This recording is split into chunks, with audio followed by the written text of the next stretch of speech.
Good morning, good day, friends. This is Tracy Brown, your somatic nutrition therapist and attuned eating expert.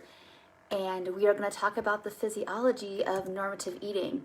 And I could talk about this for hours, but I actually only have probably less than 5 minutes. So we will do a summary. And of course, as the weeks and probably years go by, we'll add more and more detail. So let's get started. Monday, we talked about the physiology of what happens when we eat. We're in fight or flight. On Wednesday, we talked about freeze and please, and today we're going to talk about ventral vagal.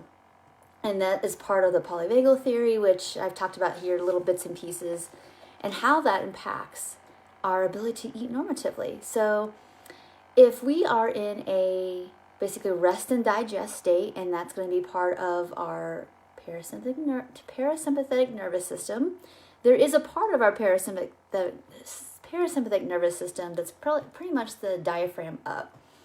And those are the nerves that connect in our heart, our lungs, our face, basically our emotional connection. So you can imagine if you are in social engagement, like you're with people, or you're in relationship to the cat, you're in relationship to the trees outside, nature, art, whatever it is you're doing that helps you feel here is good. I'm okay. That infinitely impacts our ability to have normative hunger and fullness signals. Now, this is notwithstanding if you're at the beginning of your recovery journey and your food has been chaotic or you just have not been eating enough. We have to practice eating for our eating to get normal. That's part of this. But it's even hard to land at your meals to learn how to eat enough food and get off of dieting if we are like overbound. Again, if we are back in fight or flight or in freeze or please, it's like we might eat mechanically, but it feels bad. It feels like we're forcing it. It feels like, well, what's the point? I don't feel this anyway. I don't feel hungry. I don't feel full. And that's where the diet voice is really going to kick in, saying you don't really need to be doing this. That's the danger of basically eating through override, is that it feels like a threat. It feels like you're doing something wrong. So that's why it's really important to work on getting in the more ventral vagal part of your nervous system. How do we do that? It's shoring up our resources. And again, I do this in all my courses with people. I teach my dietitian client professionals this stuff. But resources, anything that helps us feel basically more okay. It can help us feel more okay, less scared, and maybe eventually good. That's the goal. Sometimes we don't have something good to orient to.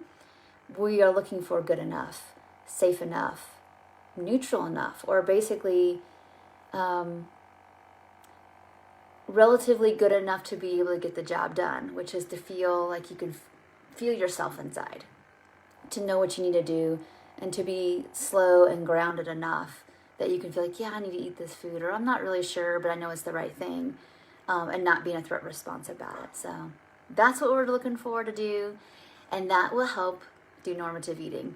And remember, if you're having GI symptoms, you're probably obviously in some kind of stress response, and you're not going to digest as well as if you were in a less stressed state. And again, that's what we're working towards here with this work, is not just doing the thing.